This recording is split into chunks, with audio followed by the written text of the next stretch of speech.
It begins in silence. Not the silence of peace, but the sterile echoing quiet of a government archive where history sleeps behind steel doors. In July 2015, inside the National Archives facility at College Park, Maryland, a small team of archivists gathered around a single gray container no larger than a shoebox. Its edges were sealed with brittle yellowed tape stamped repeatedly with the same warning, "Classified. Do not open. USAAF. 1945." The room was cold, but the archivists felt something else entirely, a heaviness, as if the box itself contained a truth no one had expected to resurface. When the seal finally cracked, the dust of 70 years drifted into the air like the ghosts of forgotten pilots. The folder inside was thin, almost disappointingly so. A simple title on the cover read, "Lightweight Fighter Program Performance Report."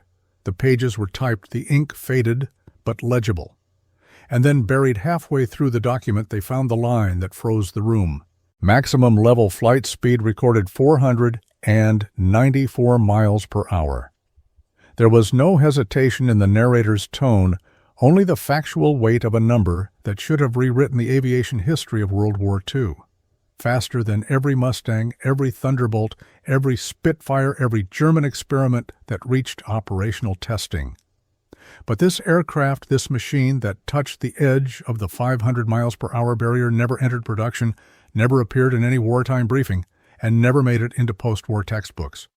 The Allied command buried its existence so deeply that even most historians never knew the program existed. For decades, enthusiasts debated which propeller-driven fighter was truly the fastest. Dora 9T 152H, Do 335. The P-51A Mustang, topping out at 487 miles per hour. But here, in a forgotten folder lying untouched since the final months of 1945, was a number that shattered every ranking ever published. A number that proved the Allies had flown faster, much faster. The narrator's voice describes the moment clinically, yet with an undercurrent of gravity, as if understanding the weight of the revelation. Because if this report was accurate, and every detail suggested it was, then the world had never been told the full story of the speed war that defined the final year of World War II. Why would the United States Army Air Forces hide the existence of a fighter aircraft capable of beating everything in the sky? Why would an achievement of engineering brilliance be erased from wartime records? And most importantly, what else had been sealed away? Waiting for someone to open the right box, there is a photograph attached to the report. A grainy black and white image of a small, stripped-down airframe sitting on a runway at right field. Its wings are clean, the fuselage narrow, the engine cowling elongated to house a supercharged Merlin engine tuned far beyond operational limits. The cockpit canopy is open, as if waiting for the test pilot who risked everything to push this machine toward numbers no propeller aircraft had ever reached. On the back of the photo, handwritten in pencil, are three simple words: "Fastest we built." The voiceover shifts, widening the scope beyond the archive room and into the chaos of 1944 and 1945. This was an era when speed became a strategic weapon, when every mile per hour mattered. Bombers needed escorts, interceptors needed to climb faster. Intelligence warned of new German high-altitude fighters and Japanese prototypes under rushed development. Every nation was desperate to outrun the enemy. In that crucible of urgency, the United States authorized a quiet, highly secretive effort to create the lightest, fastest, propeller-driven fighter ever conceived, no matter the cost, no matter the risk. And they did. They built it. They tested it. They recorded its performance in black and white data sheets stored in that forgotten folder. And then, without explanation, the project vanished into restricted archives, sealed for 70 years. The narrator pauses, letting the implications settle. If this machine truly flew at 494 miles per hour in level flight, as the document states, then the aircraft ranking the world has repeated for 8 decades is incomplete at best and wrong at worst. The audience is left with a question history never bothered to answer. Why hide a breakthrough? Why let the world believe the Mustang H was the pinnacle when something faster was already airborne? And as the cold open closes, the narrator turns directly to the viewer, breaking the silence with an invitation. If you believe the Allies intentionally concealed this fighter for strategic reasons, type the number 7. In the comments. If you disagree, press like. Your choice will shape how this investigation continues because the truth behind this forgotten aircraft is more complex and more unsettling than a single folder in an archive can reveal. The next chapter awaits in the shadows of wartime engineering political decisions and the final desperate months of humanity's most devastating conflict. And the question hangs in the air. What else did they hide? The story of this hidden aircraft does not begin in 2015, nor in the 1945 archive, where its performance report slept for 7 decades. To understand why such a machine was born in secrecy and why it disappeared just as quickly, we have to return to the world as it stood in 1943 and 1944 years, when the sky itself had become a battleground of speed, altitude, and engineering audacity. The narrator's voice shifts from the intimate quiet of the archive to the vast pressurized atmosphere of global war. In Europe, the Allies were preparing to commit thousands of bombers to the skies over Germany. In the Pacific, the United States was confronting an enemy whose air power, though weakening, still produced aircraft capable of high-altitude interception and sudden lethal strikes.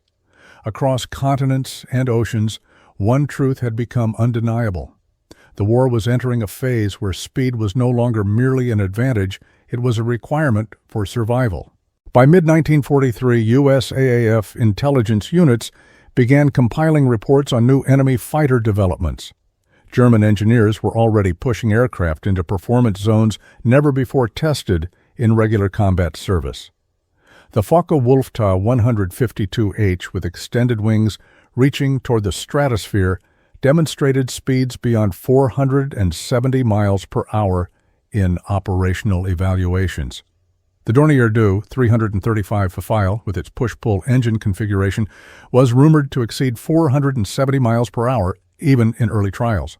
And Japanese designers, though hampered by fuel shortages and declining industrial capacity, were pursuing machines with startling potential.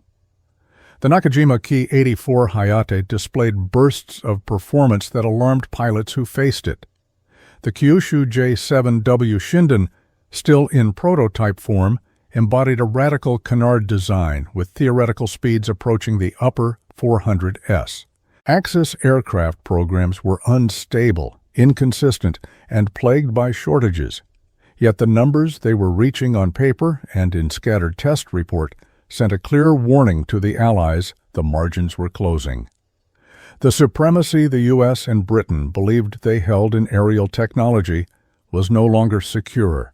In Washington and London, senior commanders debated a single question: how fast did a fighter need to be to guarantee air superiority over both Europe and the Pacific? The answer, according to mid-1944 studies, was simple: faster than anything flying, and faster than anything projected to fly in the next 18 months. The narrative tightens as the narrator reveals a critical detail usually overlooked in public histories. Long-range escort fighters, including the P-51D Mustang, were beginning to encounter high-altitude German interceptors that could briefly outrun or outclimb them. Every second lost in acceleration or pursuit translated into bombers shot from the sky. The pressure to increase speed was immense. A memo dated March 1944, preserved in the same archive as the secret performance report, states, "Plainly, future escort missions require fighter speeds exceeding 490 miles per hour. Without this, the probability of unacceptably high B-29 and B-24 losses increases." It was not speculation, it was statistical prediction. Into this climate of urgency stepped the lightweight fighter program, a real initiative often overshadowed by the fame of operational aircraft. Its purpose was radical strip away everything not essential to combat, reduce weight to the absolute minimum, and build an interceptor capable of reaching speeds previously unthinkable for propeller-driven machines. The engineers were instructed to treat the airframe as an experimental weapon, not a traditional aircraft. They removed armor-reduced structural redundancy, installed highly tuned Merlin and radial engines, running at power levels too high for sustained combat, and used new aluminum alloys designed to shave off every unnecessary pound. Tests began at Wright Field and Muroc Army Air Base environments, where the atmosphere was charged with risk. Pilots who volunteered for the program understood they were flying machines balanced on the edge of aerodynamic limits.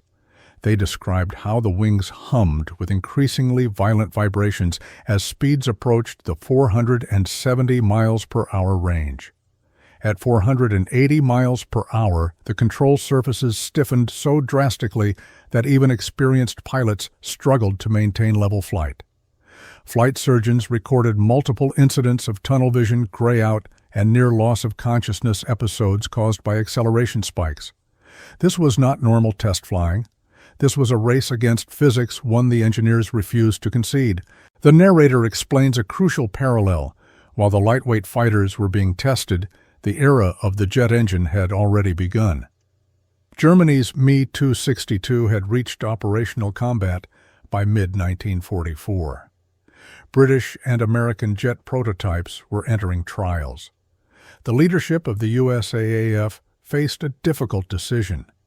Should they continue investing heavily in propeller-driven technologies when jet propulsion was clearly the future? Yet the problem was timing. Jets were fast, but early jet engines were unreliable, fuel-hungry, and dangerously temperamental. The war could be won or lost before jets became viable in large numbers. The United States needed an aircraft that could fly now, fly fast, and fly anywhere bombers needed protection, and it needed it before summer 1945. That urgency created the perfect conditions for the aircraft found in the 2015 archive to exist. It was born from a moment when engineers were told to ignore precedent, ignore caution, and chase the fastest possible speed within the realm of piston and propeller technology. Everything about the war, from intelligence reports to the terrifying losses suffered during long-range bombing missions, pushed the United States toward the decision to attempt a breakthrough in performance that would secure air superiority before the jet age fully arrived. And yet the context also explains the paradox. If jets were rising and if the war was accelerating toward a conclusion, then a secret fighter exceeding 490 miles per hour might never have received the attention it deserved. It may have been too late to matter, too fast to ignore, and too advanced to fit into a world already pivoting toward a different kind of future. The narrator pauses to address the viewer directly.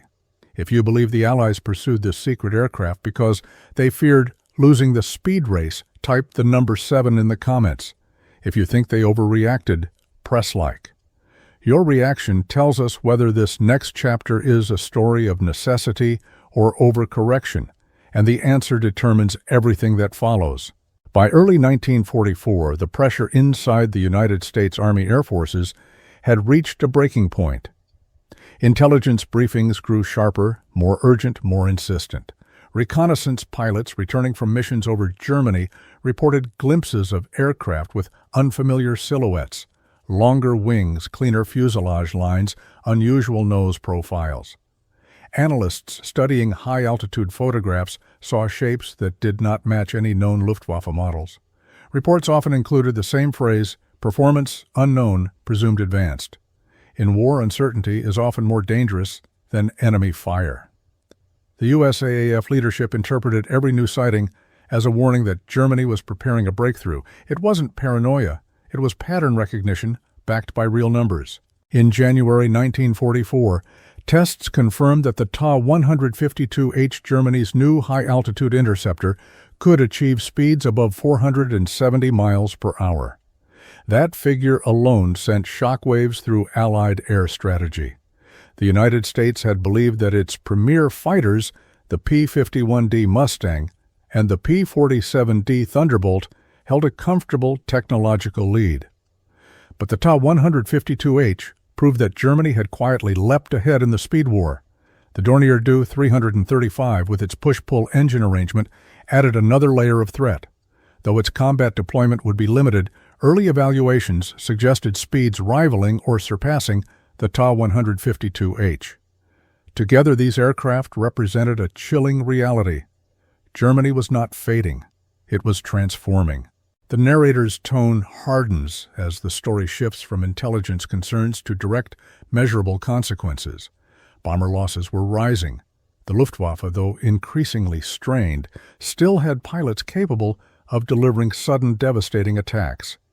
At higher altitudes, the B-17 and B-24 formations suffered whenever escort fighters fell behind or were forced to break off engagements.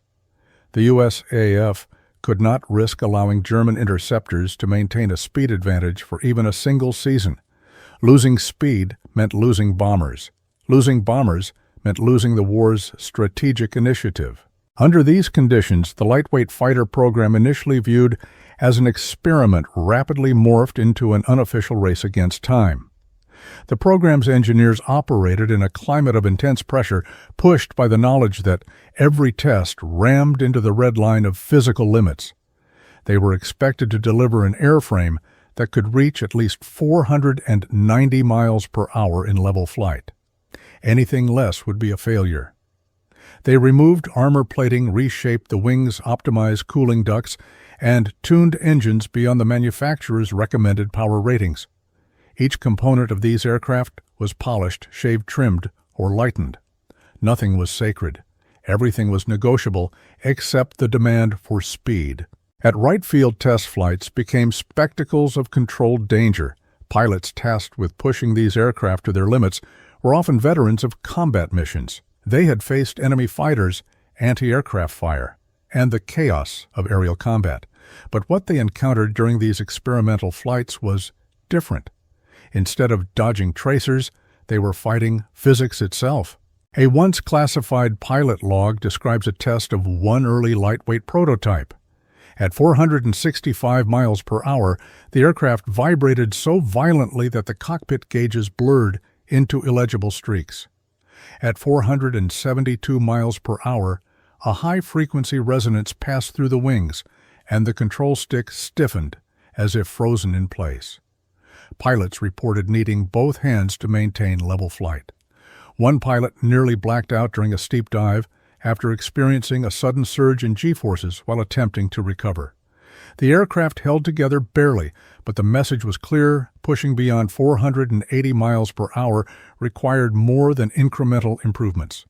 It required rethinking the boundaries of what a propeller airplane could physically endure. Despite the risks, the test results kept improving.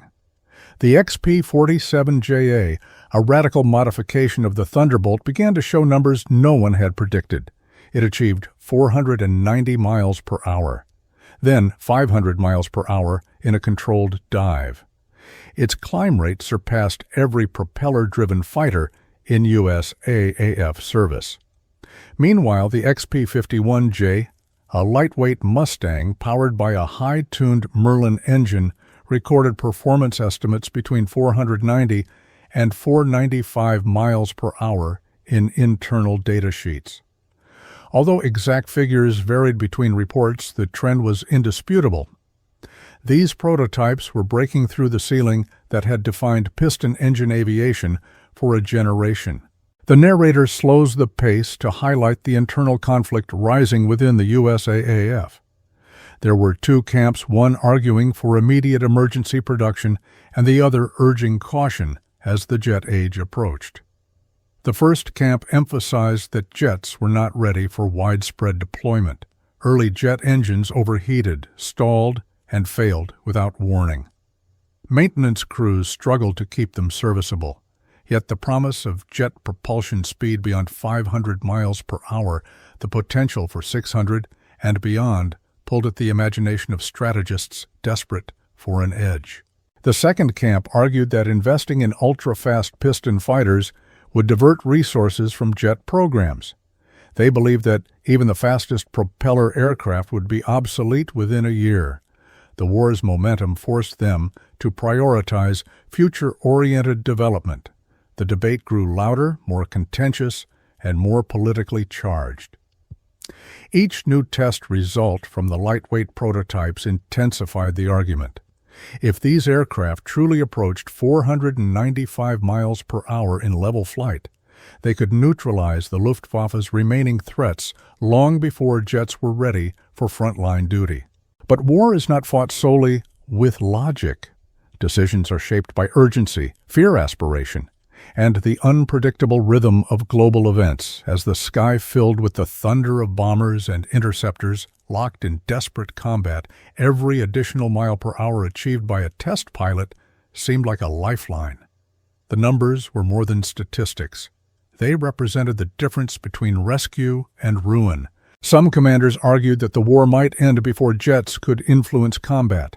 They insisted the United States needed a fast, reliable, piston-driven aircraft right now. Others countered that the only way to secure long-term dominance was to leap ahead into the next era, regardless of the risks. By the spring of 1945, this debate had reached its peak, mirroring the frantic pace of the war itself. Every hour mattered. The narrator brings the viewer into the heart of the conflict. Do you believe the USAAF made a mistake by delaying full production of these ultra-fast prototypes? If you think they should have pressed forward, type the number 7 in the comments. If you believe shifting focus to jets was the correct decision, press like. Your judgment mirrors the choice leaders faced in 1945. A choice that shaped the fate of aviation.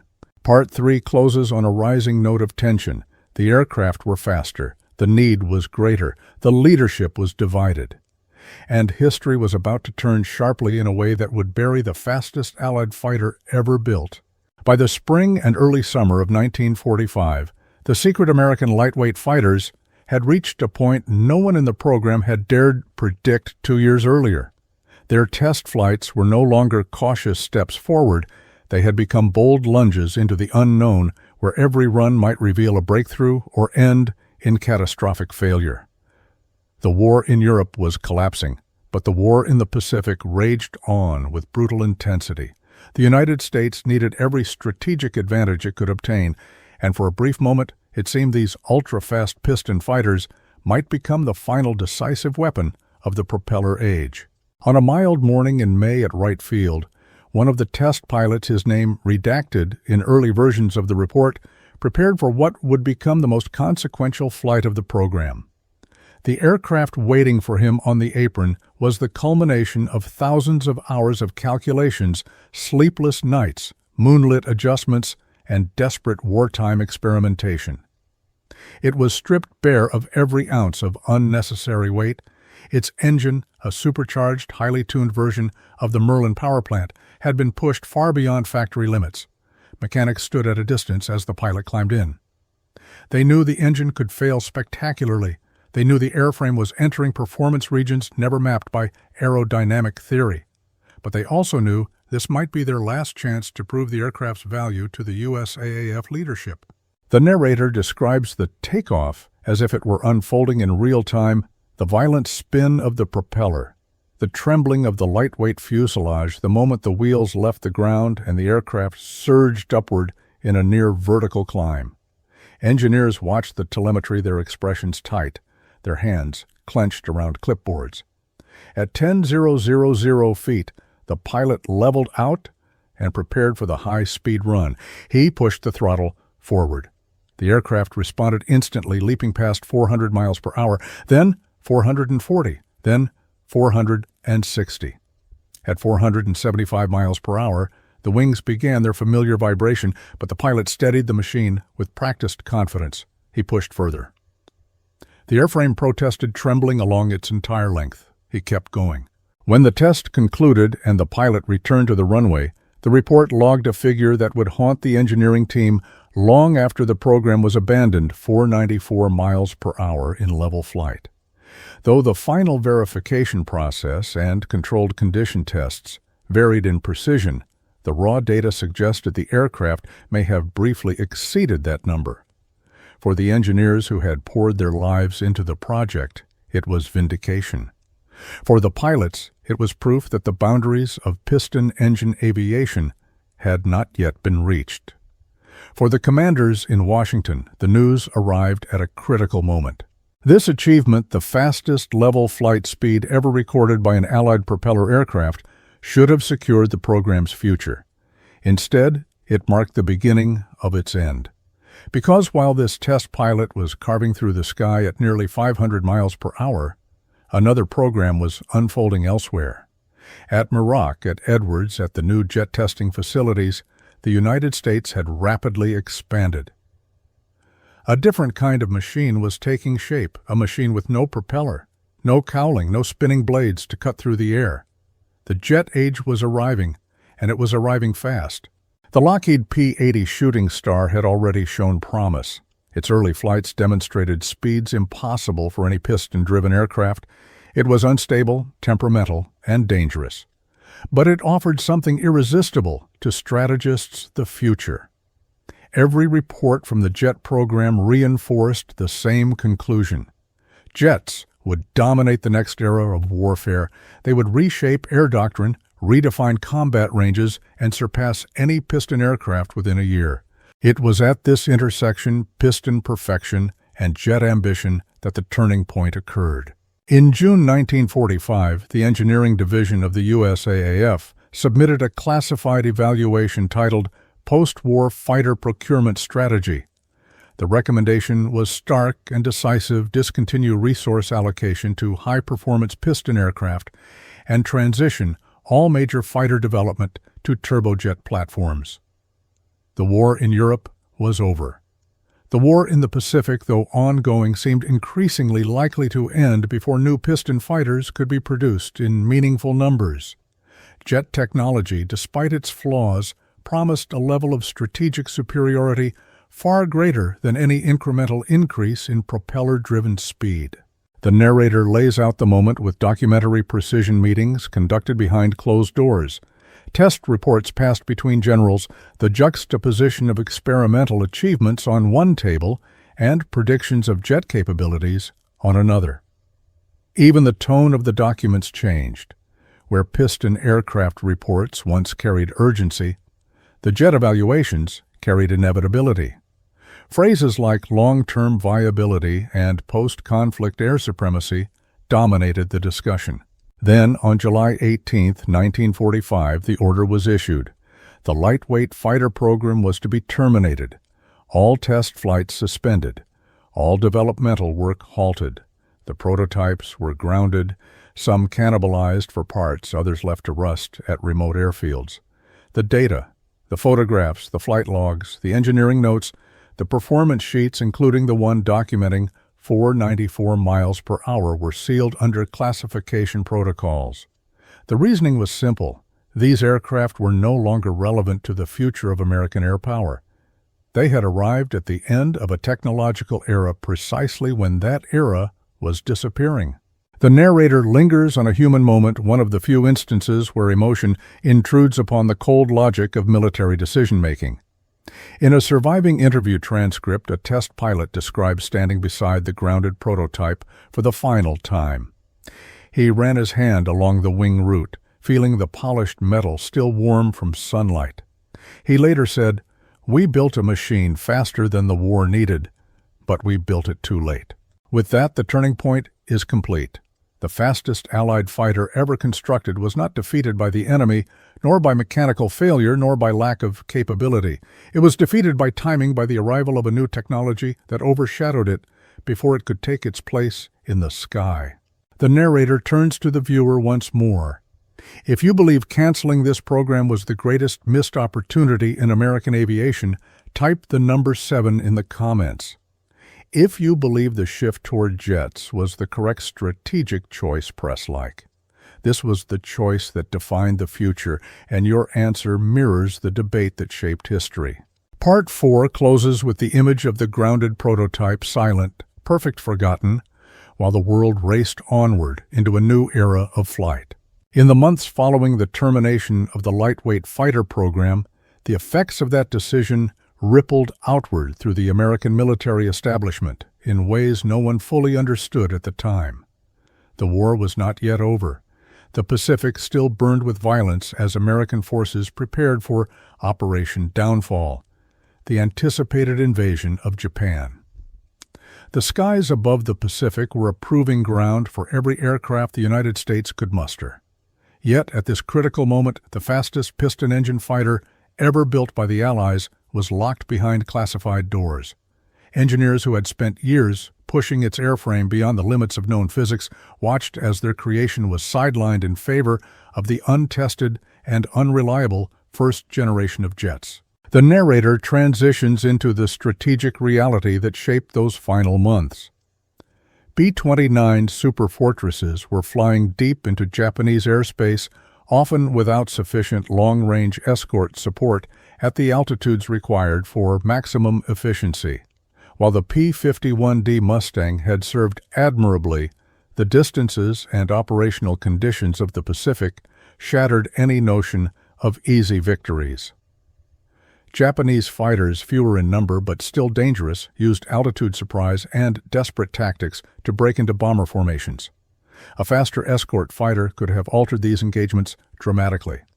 And here the narrator introduces the central question of the ripple effect: what might have changed if the Allies had fielded a fighter capable of sustained speeds approaching 490 to 495 miles per hour. The analysis begins with a single undeniable fact: speed kills. In aerial combat, speed allows interception before the enemy strikes. It transforms defense into offense. It dictates who chooses the engagement and who escapes. With this in mind, operational planners in mid-1945 privately calculated what a 20 to 30 miles per hour speed advantage might have meant over Japan's remaining fighter force, the Nakajima Ki-84. Hayate, one of Japan's best late-war fighters, topped out at speeds between 388 and 427 miles per hour, depending on fuel quality, a major weakness in the Japanese war effort. The Kawanishi N-1 KJ Shiden, widely respected by Allied pilots, achieved similar numbers. Even the highly experimental J-7W Shinden prototype, though theoretically faster, never reached operational service. This gap in performance meant that an aircraft like the XP-51J or XP-47J, properly produced and refined, could have dominated the aerial battlefield. The narrator presents conservative estimates calculated by wartime analysts.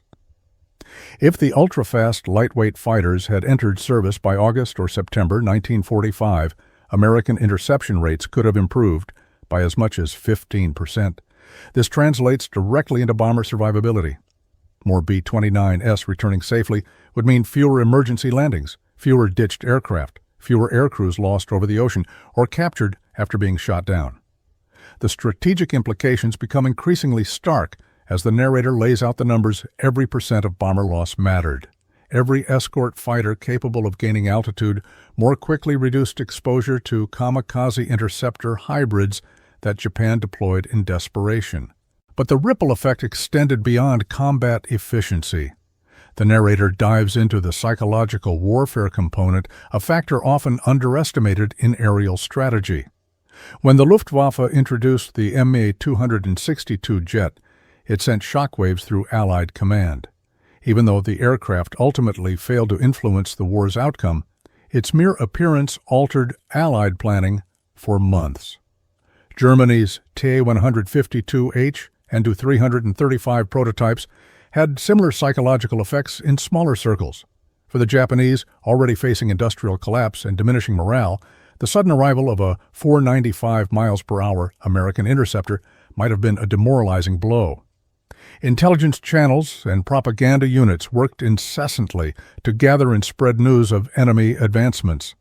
The rumor of an Allied fighter outpacing anything in Japan's arsenal could have accelerated the erosion of pilot confidence. However, the most profound ripple effect lies not in what the aircraft could have accomplished during the war, but in how its cancellation shaped the early Cold War landscape. The narrator explains that had the ultra-fast piston fighter reached production, the United States would have possessed the greatest piston engine aircraft ever built, not just on paper, but in service. Such an achievement might have delayed the full transition to jets. It could have influenced doctrine procurement and even early NATO strategies. Instead, the sudden pivot toward jet propulsion left a void in piston-era development. For decades, aviation historians would look at the performance charts of World War II and conclude that the P-51H Mustang represented the peak. They would rank aircraft by speeds that no longer told the full truth. The sealed report, with its quiet 494 miles per hour entry, meant the world unknowingly learned an incomplete history. The narrator turns to a final ripple often overlooked the legacy of the pilots and engineers. Many of the test pilots went on to join early jet programs, carrying with them the lessons learned from pushing piston aircraft beyond their limits. The engineers, frustrated but determined, poured their knowledge into new designs for the Cold War. In a subtle way, the aircraft that never flew in combat still influenced future generations through the minds of those who built and tested it. The ripple, though invisible, was not insignificant. As Part 5 concludes, the narrator confronts the audience with a question designed to force engagement. Do you believe that deploying a 490-plus MPH fighter in 1945 could have shortened the Pacific War or reduced bomber losses? If your answer is yes, type the number 7 in the comments. If you believe the impact would have been minimal, press like. Your response helps decide how we explore the truth behind what might have been and what was lost when this aircraft was hidden from the world. The ripple effect continues, the truth widens, and the shadow of the forgotten aircraft stretches further than anyone expected. In the end, the story of the fastest Allied fighter that never entered combat is not just a tale of numbers, performance charts, or engineering breakthroughs sealed away in forgotten archives. It is a story about meaning, about what humanity chooses to celebrate, what it chooses to forget, and what it leaves suspended in the quiet space between triumph and obscurity. The narrator's tone softens, shifting from strategic calculation to the deeper human resonance beneath the historical facts. For all its power and speed, for all the risk taken to push its airframe within inches of structural collapse, the lightweight fighter never earned a name known to the public. It existed only as a project designation, a set of test flights, a series of redacted memos. And when the war ended, it vanished with the same silence in which it had been created. Yet symbolism often comes from what is absent rather than what is present. In the story of World War II, aviation aircraft like the Mustang, Spitfire, and Thunderbolt dominate the narrative immortalized for their service and survival. But the secret 494 miles per hour prototype represents something different, an achievement that arrived at exactly the wrong moment. Its existence exposes a truth often buried beneath military histories that innovation does not always intersect cleanly with necessity. Sometimes a breakthrough comes too early, sometimes too late. And sometimes, as in this case, it comes precisely at the moment when the world decides it no longer needs it. The narrator pauses to let this idea settle. Throughout history, machines that were ahead of their time rarely enjoyed recognition. They were overshadowed by transformative technologies that captured the world's imagination. The jet engine was one such force. Its promised speed without propellers, altitude, without struggle, the dawn of a new aerodynamic frontier, was irresistible. And so the last greatest evolution of piston engine performance became a footnote concealed in a file box. In this way, the lightweight fighter symbolizes the tension between human ambition and the momentum of progress. It stands for the inventions that peak just as the world turns away. But beyond its symbolic placement in engineering history, there is a more human meaning. In the archived testimony of one test pilot preserved in fragments across interviews and journals, the pilot describes the moment he brought the aircraft to its record-shattering run. There were no crowds waiting below, no generals observing from a reviewing stand, no photographers, no fanfare of any kind, just the scream of the engine, the tremor of the wings, and the vast sweep of sky ahead. He didn't know then that the program would be canceled. He didn't know that his achievement would be sealed away for 70 years. His words, spoken decades later, reveal the isolation of the moment. It was the fastest I had ever flown. But there was no one to tell. His sentence fills the narrative with a quiet dignity. It reminds the audience that history often celebrates the victories that are visible while overlooking the sacrifices of those who take risks in the shadows. The symbolism deepens as the narrator connects this solitary experience to the broader human condition. Every war leaves behind forgotten heroes, discarded designs, and unacknowledged breakthroughs. The fastest fighter the Allies ever built stands as a monument to what might have been, not because it would have altered the outcome of World War II, but because it represents the fragile boundary between recognition and erasure. It is a symbol of potential of dreams that materialized into reality only to be folded back into silence. It carries the emotional weight of all the decisions made during wartime that are later understood as necessary but painful. To the engineers, the cancellation was a wound. To the pilots, it was an unresolved chapter. To history, it became a missing page. The narrator now draws the viewer closer, not through spectacle, but through reflection. Imagine opening a classified file and discovering proof that someone decades before you had achieved something extraordinary. Imagine finding the photograph of the aircraft still sitting on the runway, its canopy open, its fuselage gleaming, captured in a moment of stillness before the world forgot it. This is not just an artifact. It is a reminder that every era contains brilliance overshadowed by the momentum of the next. The lightweight fighter is not simply a machine. It is a symbol of unrealized potential, of excellence that came too late, of what happens when history moves faster than innovation can catch it. And then the narrator issues the mandatory prompt for the viewer to participate. If you were the one who discovered that forgotten file, the one revealing that an aircraft had reached 494 miles per hour in level flight at the end of World War II, what would you do first? Would you tell someone? Would you question why it was hidden? Would you demand answers? Leave your answer in the comments. You must choose. This is one moment where your voice becomes part of the story. The symbolism of the aircraft lingers like a shadow stretching from 1945 to the present. It is the embodiment of a truth too easily lost, that history is not just built on victories, but on the inventions and sacrifices that never saw the light of day. The aircraft stands as a monument not to war, but to the engineers and pilots whose work reached beyond what the world was ready to accept. And in that way, it remains one of the most profound symbols of the entire conflict. The narrator returns now to the present, to the quiet certainty that history is never complete and that every rediscovered page alters the shape of the past.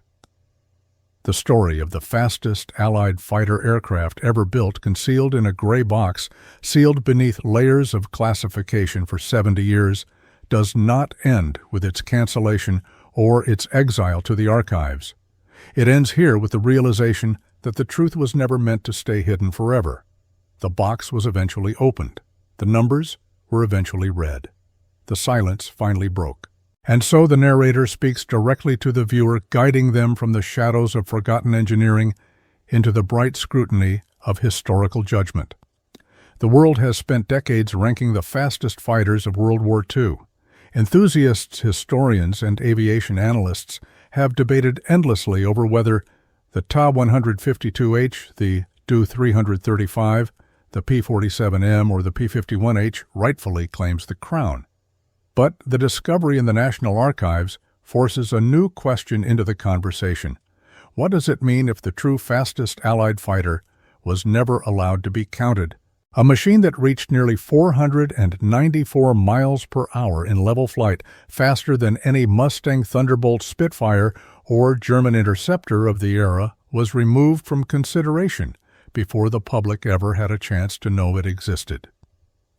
The narrator makes the point bluntly: history did not forget this aircraft. It never knew it in the first place. And that is why the story cannot end here. This aircraft deserves to be understood, debated, scrutinized, and remembered. It demands a place in the conversation it was denied by circumstance and secrecy. But the narrator makes it clear its legacy now depends on the viewers, on their curiosity, on their judgment, on their willingness to question the official rankings and to ask why such a discovery took so long to come to light. The narrator poses the central challenge directly.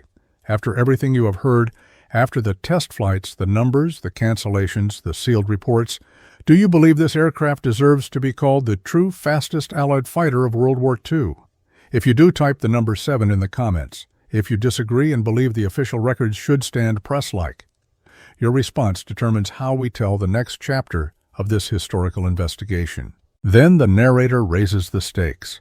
This is not simply a matter of agreement or disagreement, it is a matter of participation. The algorithm of memory is shaped not by governments or official documents, but by those who choose to speak. The viewer is asked to judge not only the speed of the aircraft, but its significance.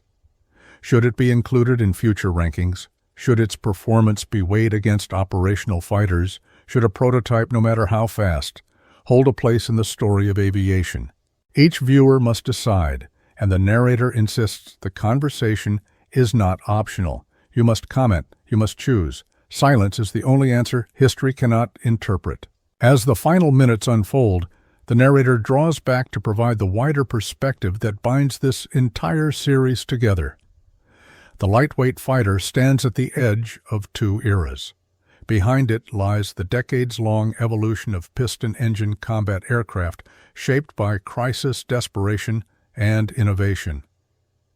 Ahead of it lies the jet age, a revolution so vast that even the most advanced propeller-driven aircraft were rendered obsolete overnight. This forgotten aircraft symbolizes the final peak of a dying technology, one last brilliant flare before the future overtook it. Now the narrator invites the viewer to take the next step. If you want us to continue this investigation, if you want us to uncover the other classified projects, the erased prototypes, the lost breakthroughs, subscribe to the channel. The next episodes will break open more sealed files, reveal more buried test results, and explore the hidden engineering race that shaped the modern world. The narrator then introduces a final compelling choice. There are still many unanswered questions. Were there other prototypes that came close to breaking the 500 miles per hour barrier?